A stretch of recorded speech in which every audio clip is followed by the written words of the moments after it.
Bismillahirrahmanirrahim. Assalamualaikum warahmatullahi wabarakatuh.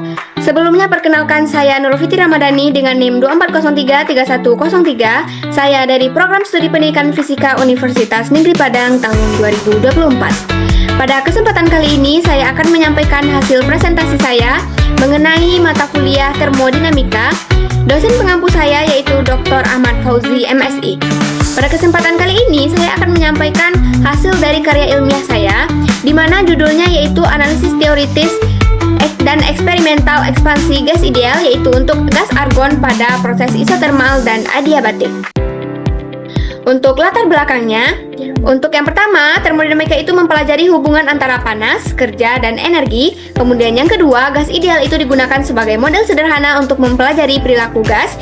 Yang ketiga, ekspansi gas ideal penting dalam mesin kalor, pendingin, kompresor, dan juga turbin gas. Yang keempat, penelitian itu fokus pada gas argon karena sifatnya itu mendekati gas ideal. Kemudian yang kelima, dua proses utamanya yaitu yang pertama isotermal, di mana di sini T-nya itu adalah konstan, dan yang untuk adiabatik itu tanpa kalor.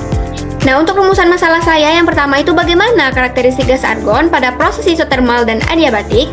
Yang kedua, bagaimana persamaan dasar termodinamika digunakan pada kedua proses. Yang ketiga, bagaimana perbandingan teori dan eksperimen sintesis. Yang keempat, apa penyebab perbedaan teori dan eksperimen pada kondisi nyata. Nah, untuk tujuan penelitian saya, yang pertama itu menganalisis sifat fisika argon sebagai gas ideal. Yang kedua, mengaplikasikan persamaan ekspansi isotermal dan adiabatik. Untuk yang ketiga, itu membandingkan hasil teori dan eksperimen simulasi. Nah, yang keempat, itu mengidentifikasi faktor deviasi dalam eksperimen nyata. Nah, untuk kajian teori gas argon, yang pertama itu sifat fisika gas argon itu apa saja? Yang pertama itu ada gas mulia, monoatomik. Untuk M-nya itu yaitu 39,945 G per mol. Untuk R-nya 8,314 J per mol.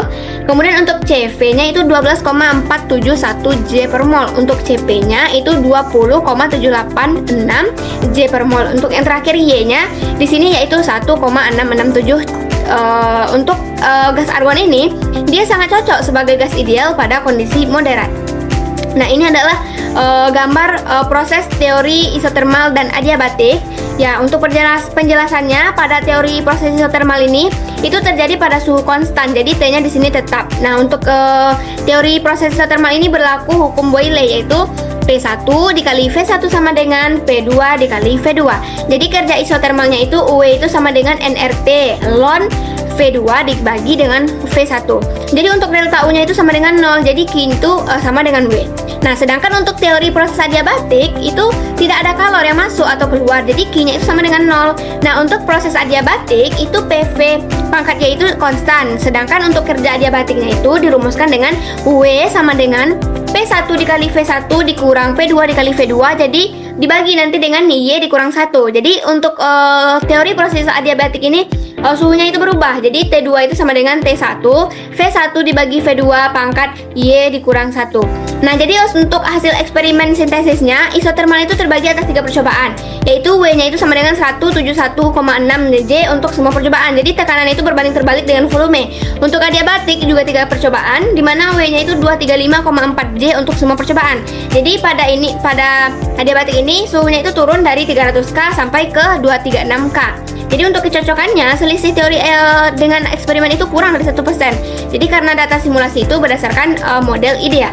Nah, untuk pembahasan proses isotermal itu bekerja lebih kecil karena suhunya konstan. Sedangkan untuk proses adiabatik itu kerjanya lebih besar karena tidak ada suplai panas. Jadi keselarasan data itu menunjukkan bahwa model gas ideal itu tidak efektif pada argon.